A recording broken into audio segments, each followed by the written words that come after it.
Hello friends, स्वागत है आप सभी का हमारे यूट्यूब चैनल में। आज हम सॉल्व करेंगे बीपीएससी द्वारा पूछा गया जो पिछला पेपर था उसको हम सॉल्व करेंगे। और लगातार जो हम क्वेश्चंस करा रहे हैं ये करा रहे हैं 2.0 में पूछे गए सारे क्वेश्चंस। और इससे पहले 1.0 में जितने पूछे गए थे वो हम करवा चुके हैं और 2.0 के कुछ क्वेश्चन बचे हैं, बाकी हमने करवा दिए हैं, तो उनको भी हम कवर करने वाले हैं जो क्वेश्चंस बचे हुए हैं। अगर आप इनको देखना चाहते हैं 1.0 2.0 को, तो इसी वीडियो के नीचे आपको लिंक मिल जाएगी, आप वहां से आसानी से देख सकते हैं, या फिर हमारे चैनल के प्लेलिस्ट में जाकर आप वहां से देख सकते हैं।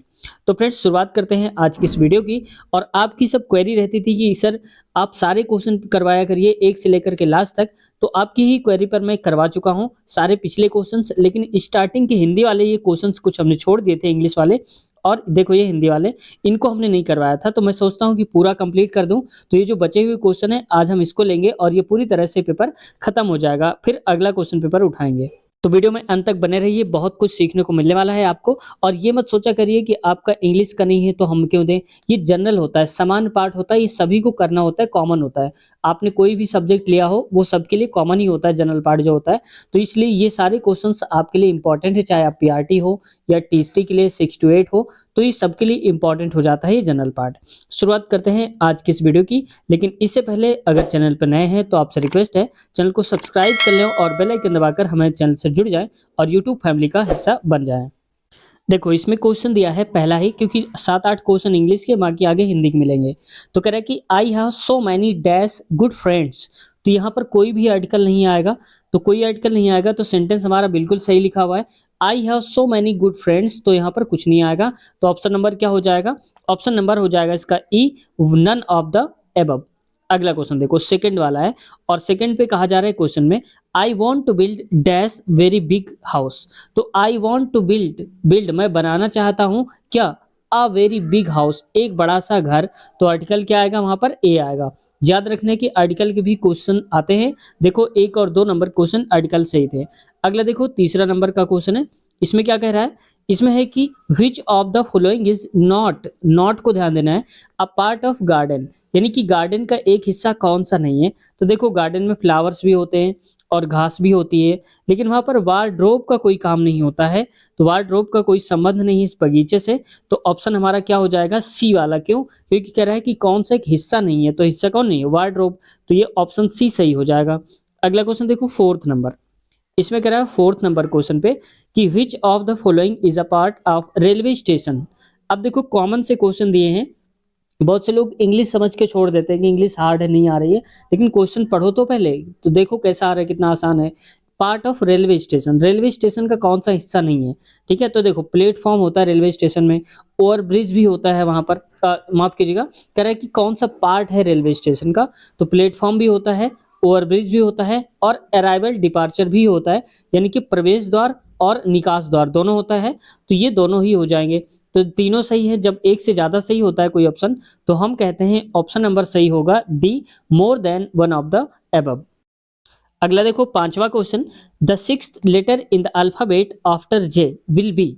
तो जे के बाद देखो, मान लो कि यहाँ पर जे दिया है, तो जे के बाद पढ़ो K L M N O P. तो कितने हो गए? 3 3 6। तो यहाँ लास्ट में क्या आ गया? पी आ गया। तो हम कहेंगे सही हो जाएगा हमारा कौन सा? पी। तो 6 नंबर पे आता है पी, या जे से चलेंगे अगर। तो अगला देखो, नेक्स्ट हमारा है छठवां नंबर का, और इसमें कहा जा रहा है इन अ जू, यानी कि किसी जू में डैश लिव इन केजेस, पिंजरे पे रहते हैं, कौन कौन रहते हैं? तो यहाँ पर देखो हो जाएगा बर्ड्स भी रहते हैं और एनिमल्स भी रहते हैं। ठीक है, जैसे शेर देखा हो कई बार पिंजरे में देखते हैं, तो बर्ड्स भी रहती है और ये भी रहते हैं।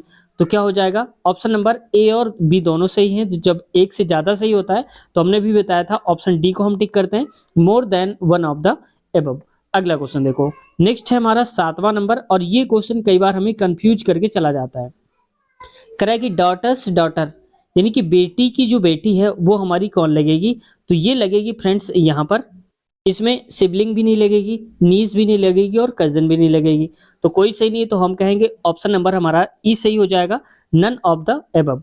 लेकिन अब आप कहेंगे फिर क्या होना चाहिए? तो यहाँ पर फ्रेंड्स अगर दिया होता कहीं पर ग्रैंड डॉटर, मैं लिख देता हूँ ग्रैंड डॉटर, अगर कहीं पर दिया होता तो आप समझ जाते कि ये सही उत्तर इसका हो जाएगा, पौत्री जिसको बोलते हैं, ठीक है, पोती के नाम से। तो ये कोई सही नहीं है, तो हम कहेंगे ऑप्शन नंबर ई हो जाएगा। अगला क्वेश्चन देखो आठवां, 8वां क्वेश्चन तो और धमाकेदार क्वेश्चन है, क्योंकि ये वर्ड देखो एक सिबलिंग्स आता है और सिबलिंग वर्ड को हम समझ नहीं पाते और गलत हो जाता है।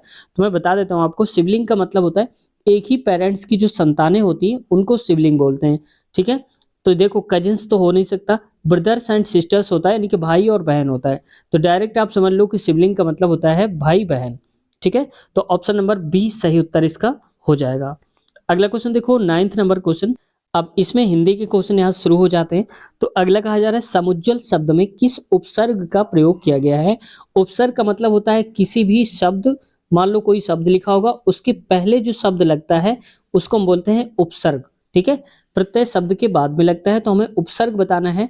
तो समुज्ज्वल में कौन सा उपसर्ग लगा हुआ है, तो फ्रेंड्स देखो यहाँ पर इसको हम लिख सकते हैं सम प्लस उज्ज्वल लिख सकते हैं।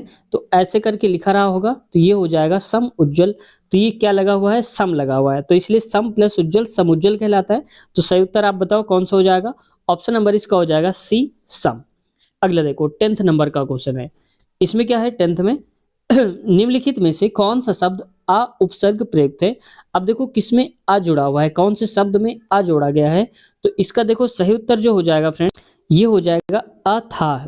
अब देखो उपसर्ग का मतलब ये होता है कि अगर हम एक लेटर को अलग कर लें तो उसके बाद जो अगर कोई शब्द बचता है तो उस शब्द का कोई ना कोई मतलब निकलना चाहिए। जैसे देखो अथाह, अथाह में आ अलग कर लो और थाह को अलग कर लो, तो थाह का एक वर्ड निकल रहा है और अभी एक अथाह भी एक वर्ड बन रहा है और था भी एक वर्ड बन रहा है। जबकि बी वाले पे ध्यान से देखो, अगर हम अलग कर ले रहे हैं तो नपढ़ कुछ नहीं होता, हालांकि यहाँ पर क्या होना चाहिए अन और प्लस पढ़ होना चाहिए। तो यानी कि पढ़ में वर्ड लगाया गया है अन, तो अगर यहाँ पर आ की बात हो रही ना कि अन की, तो ये गलत हो जाएगा क्योंकि इसमें उपसर्ग अन लगा हुआ है। अगले देखो अनिष्ट, तो अनिष्ट तो आप समझ जाओगे इसमें क्या लगा हुआ है, इसमें अन लगा हुआ है, इसमें भी अन प्लस ईस्ट लगा हुआ है, तो ये भी गलत हो जाएगा ये और ये। तो ऑप्शन हमारा ए वाला सही उत्तर हो जाएगा।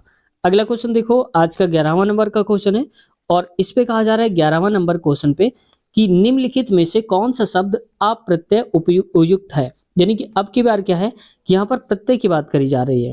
तो मैंने बताया आपको कि जैसे यहाँ पर कोई शब्द लिखा होता है, शब्द के बाद हम कोई अगर लेटर जोड़ते हैं तो ये होता है क्या इसका प्रत्यय, जबकि उपसर्ग किसी शब्द के पहले लगता है और प्रत्यय किसी शब्द के बाद में लगता है। ठीक है, ये होता है सफिक्स प्रीफिक्स। अगला देखो तो इसमें क्या हो जाएगा, आ शब्द बताना है किसके लास्ट में होगा। तो देखो धार्मिक में तो है नहीं कुछ, असली में तो है नहीं, असल प्लस ई यानी कि ई होगा। प्यारा, प्यारा में होगा जैसे प्यार प्लस ई हो जाएगा आ, तो प्यार प्लस आ यानी कि हो जाएगा प्यारा। तो यहाँ पर आ जो लगा हुआ है ये इसका प्रत्यय है, तो सही उत्तर हो जाएगा ऑप्शन नंबर सी प्यारा। अगला है 12वां नंबर और इस पे कहा जा रहा है जिसमें दोनों पद प्रधान होते हैं वह कौन सा समास कहलाता है। यानी कि जिसमें मेन रोल होता है दोनों ही पदों का, उसको हम बोल देते हैं यहाँ पर फ्रेंड्स द्वंद्व समास। ऑप्शन नंबर 20 का सही उत्तर हो जाएगा। थोड़ा सा इनके बारे में हम जान लेते हैं कि होते कौन से हैं। तो देखो इसका उत्तर तो पता चल गया बी। अब समझ लेते थोड़ा सा इन चारों ऑप्शन को जो लिखे हुए हैं। तो यहाँ पर देखो हम बात करते हैं अव्यय भाव के। तो अव्यय भाव को पहचानने का मतलब होता है कि किसी भी शब्द के पहले अगर कोई उपसर्ग लगा हुआ है, चाहे तो अनु लगा हो या फिर लगा हो कहीं पर निर लगा हो, ठीक है, निर लगा हो सकता है, या फिर किसी भी लिख सकता हो प्र लगा होगा या तो प्रति लगा होना। यानी कि किसी शब्द के पहले ये उपसर्ग मिल जाए आपको, या तो अनु निर प्र प्रति, तो आप समझ जाना कि वो कौन सा कहलाएगा, ये कहलाएगा अव्यय भाव समास। जैसे एग्जाम्पल में देखो, मैं इसको इरेज करके लिख देता हूँ। एग्जाम्पल में देखो अनुरूप, ठीक है, अनुरूप, तो इसमें भी क्या लगा हुआ है, ये लगा हुआ है, तो कहेंगे ये भी कौन सा है, अव्यय भाव समास है। जबकि द्वंद्व समास में आते हैं, इसकी सबसे अच्छी पहचान होती है द्वंद्व समास की कि दो शब्दों के बीच में एक डैश लगा रहता है। डैश का मतलब जैसे देखो पाप और पुण्य ऐसे लगा होगा, ठीक है, और दिन और रात हो जाएगा, तो दिन रात, तो डैश लगा होगा इनके बीच में, समझ जाओ वो द्वंद्व समास कहलाता है। और इनके बीच में लोप किसका होता है, वहां पर लोप होता है जैसे दिन रात, दिन रात मतलब दिन और रात, तो यहाँ पर और शब्द छिपा होता है या तो छिपा होता है या शब्द, समझ गए आप। तो इन दोनों का लोप होता है, समझ जाना आप कि द्वंद्व समास कहलाता है। सिंपल सी बात है, उसमें डैश मिल जाएगा आपको। अगला देखो ये बहुब्रीहि कौन होता है। इसमें क्या होता है बहुब्रीहि समास में कि ज्यादातर ईश्वर के नाम दिए होते हैं, यानी कि भगवानों के नाम दे के रखा होता है इसमें। और इसमें क्या होता है कि जो इशारा होता है वो किसी और की तरफ होता है, यानी कि किसी तीसरे की बात कर रहे होते हैं, वो होता है वहां पर बहुब्रीहि समास। जैसे एग्जाम्पल बता देता हूँ आपको, यहाँ पर कह देता हूँ मैं गंगाधर, ठीक है। गंगाधर, तो गंगाधर का मतलब क्या है? गंगा को धारण करने वाला, अर्थात कौन? शिव। तो देखो गंगाधर में हमने नाम कुछ नहीं लिया था, लेकिन संकेत किसी तरफ हो गया, शिव की तरफ। तो यहाँ पर शिव निकल करके आ रहा है, तो जब तीसरी तरफ यानी कि किसी अन्य व्यक्ति की तरफ इशारा हो जाता है किसी वर्ड को कहने पर, तो वो होता है बहुब्रीहि समास। जैसे यहाँ पर देखो दशानन, दशानन आप बताओ जरा सा क्या होगा इसका? दशानन, ठीक है। दशानन के बारे में ये मैं आप पर क्वेश्चन छोड़ता हूँ, ये आपको बताना है दशानन किसकी ओर संकेत करता है। अगला क्वेश्चन में आते हैं। तो समझ गए आप तीनों को मतलब? इसका सही उत्तर तो पता चल ही गया होगा आपको कि क्या होगा? द्वंद्व समास होगा। अगला क्वेश्चन देखो 13। अगला देखो इसमें कहा जा रहा है जन्मांध शब्द में कौन सा समास है? ये भी क्वेश्चन समास से ही देख रखा है। तो जन्मांध में है क्या? तत्पुरुष समास। तत्पुरुष समास क्या होता है? कि जिसमें से वर्ड का लोप होता है या फिर होता है के लिए और का के ऐसे करके वर्ड का लोप होता है, वो होता है तत्पुरुष समास। जन्मांध का मतलब जन्म से अंधा, तो जन्म से अंधा से का लोप है, तो यहाँ पर हो जाएगा तत्पुरुष समास। अगला वही अगर हम कर्मधारय की बात करते हैं तो कर्मधारय में क्या होता है यहाँ पर? कि ये इसमें छिपा होता है के समान, यानी कि के रूप में, के अनुरूप, और है जो, ये शब्द छिपे रहते हैं। या तो के समान छिपा होगा या तो है जो छिपा होगा। जैसे चरण कमल आप याद रख लो, चरण कमल आपने बहुत बार सुना होगा, तो ये हो जाता है चरण कमल। चरण कमल का मतलब क्या है? कमल के समान चरण, तो के समान आ गया, वहां पर के अनुरूप आ गया, तो इसमें भी इसका लोप है, तो कर्म क्या हो जाएगा? ये कर्मधार है। जबकि द्विगु समास जो होता है फ्रेंड्स, इसकी सबसे बड़ी पहचान होती है द्विगु समास की, कि वहां पर कोई न कोई संख्या की बात हो रही होती है, नंबर की बात हो रही होती है। अगर संख्या की बात होगा तो समझ जाना। जैसे मान लो कहते तिरंगा, तिरंगा, तो तिरंगा ती मतलब क्या? तीन, ठीक है। नौ रत्न, तो रत्न कितने? नौ, ठीक है। त्रिकोण, कोण कितने? त्रि मतलब तीन, तो यहाँ पर नंबर की बात हो रही है। तो जब कभी नंबर की बात होती है, संख्या की बात होती है, तो हम कहते हैं उसमें कौन सा समास हो जाता है? द्विगु समास हो जाता है, ठीक है। अब आपसे मैं पूछना चाहूंगा कि मैंने अभी बताया था पीछे, अगर आपने देखा होगा, तो द्वंद्व समास किसको कहते हैं? द्वंद्व समास की एक ट्रिक कौन सी होती है, ये आपको बताना है। देखते हैं आप में से कितने लोगों ने ध्यान दिया है द्वंद्व समास के बारे में। अगला क्वेश्चन देखते हैं। नेक्स्ट क्वेश्चन हमारा आज का 14 नंबर का क्वेश्चन है, और इसमें कहा जा रहा है स्वर संधि के मुख्य प्रकार कौन कौन से हैं? तो स्वर संधि के कुल कितने प्रकार होते हैं फ्रेंड्स? तो ये होते हैं 5 प्रकार होते हैं स्वर संधि के। तो मैं आपको बता देता हूँ कौन कौन से होते हैं 5 प्रकार। तो पहले नंबर पे आता है गुड़, तो गुड़ स्वर संधि होती है। और दूसरे नंबर पे आता है वृद्धि स्वर संधि, तो यहाँ पर होता है वृद्धि स्वर संधि। और तीसरा नंबर पे जो आता है यड़ संधि आता है। और चौथे नंबर पे आता है अयादि, ठीक है। कौन सा? अयादि आता है। और अगर पांचवें की बात करें तो पांचवें नंबर पे आता है यहाँ पर दीर्घ स्वर संधि आता है, तो ये हो जाएगा दीर्घ, ठीक है। कौन कौन से हो गए स्वर संधि के 5 प्रकार? गुड़, वृद्धि, यड़ और अयादि, दीर्घ, 5 हो गए। अब की बार से याद रखना, क्योंकि पेपर में हो सकता है घुमाकर अगली बार ये भी कह दे कि स्वर संधि का कौन सा एक भाग नहीं है या कौन सा एक प्रकार नहीं है। इनमें से 4 दे देगा, 3 दे देगा, और कोई एक अलग करके दे देगा, ठीक है। तो ऐसे भी आपको याद रखना। साथ साथ मैं आपको डिस्क्राइब करता भी चलता हूं, ताकि आपका जो क्वेश्चन है पूरी तरीके से तैयार हो जाए। अगला क्वेश्चन देखो 15वां नंबर का क्वेश्चन है। इसमें कह रहा है कि अतीव का संधि विच्छेद होगा, यानी कि जो अतीव है इसका संधि विच्छेद करने पर क्या निकलेगा? तो अतीव निकलेगा, अति प्लस यू निकलेगा, अति प्लस यू निकलेगा, तो ये हो जाएगा अतीव। ऑप्शन नंबर ए हमारा सही उत्तर आज का हो जाएगा। फ्रेंड्स इसमें क्या आप बता सकते हैं कि कौन सी संधि है अतियु में? अति प्लस यु में कौन सी संधि है अतियु में? अगर आपको आता है तो कमेंट करने की कोशिश करें और बताएं कि क्या आता है।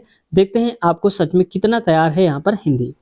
तो फ्रेंड्स एक काम करते हैं, आज के क्वेश्चन जो बचे हुए अगले 16 से लेकर लास्ट तक के जो भी क्वेश्चन हैं हिंदी के, वो भी हम कवर करेंगे और अगले पार्ट में करेंगे। इसमें क्योंकि वीडियो थोड़ा लंबी हो जाती है, किसी कारणवश टेक्निकल एरर आ जाता है, इस वजह से आज की वीडियो हम इतनी ही रखेंगे। कैसी लगी आज की वीडियो कमेंट सेक्शन में जरूर बताएं।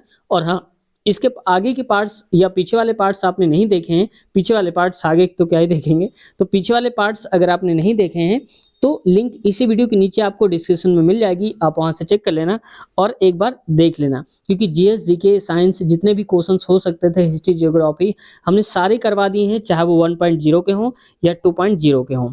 तो जो बचे हुए कुछ क्वेश्चन हैं उनको हम अभी भी करवा रहे हैं, ताकि हमारा मेन मकसद है 2.0 के पूरी तरह से क्वेश्चन करवा दें, जैसे 1.0 के हमने सॉल्व कराते हैं। तो दोनों अगर वीडियोस देखना चाहते हैं, 1.0 के सारे क्वेश्चन पेपर, 2.0 के सारे क्वेश्चन पेपर, तो सबसे अच्छा बेस्ट ऑप्शन है आपके लिए कि आप हमारे चैनल के प्लेलिस्ट में जाइए।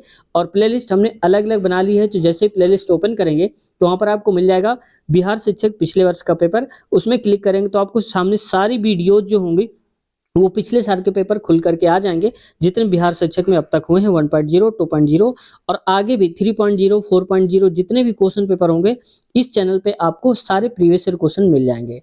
इसके साथ साथ अगर आप कंप्लीट मैथ की चैप्टर वाइज वीडियो देखना चाहते हैं तो भी आपको यहाँ पर मिल जाएगी। आप हमारे चैनल के प्लेलिस्ट में जाइए, वहाँ पर मैथ की प्लेलिस्ट ओपन करिए तो सारी चैप्टर वाइज आपको वीडियोस मिल जाएंगे। और हमने एकदम बेसिक से क्वेश्चन उठाए हैं और हाई लेवल तक के क्वेश्चन कराए हैं। तो आप एक बार देख लीजिएगा, ट्राई करिएगा और फिर बताइएगा कैसे लगे आपको वो क्वेश्चंस, क्या कुछ आपने आसान पाया वहाँ पर, और क्या आप सच में उन क्वेश्चन को बहुत कम समय में सॉल्व करने का तरीका सीख पाए हैं। तो अगर चैनल पर नए हैं, आप कुछ भी सीखना चाहते हैं, पूछना चाहते हैं या कोई आप सुझाव देना चाहते हैं, तो कमेंट सेक्शन में आपका स्वागत है, आप कमेंट करके अपनी बात रख सकते हैं। और हाँ, चैनल पे अब तक नए हैं और सब्सक्राइब नहीं किया है तो आपसे रिक्वेस्ट है चैनल को सब्सक्राइब कर लें और बेल आइकन दबाकर हमारे चैनल से जुड़ जाएं, जैसे कि ऐसी वीडियोज़ की नोटिफिकेशन आपको टाइम टाइम से समय पर पहुँचती रहें। मिलते हैं नए वीडियो में, तब तक के लिए अपना ख्याल रखिए। Take care, bye bye.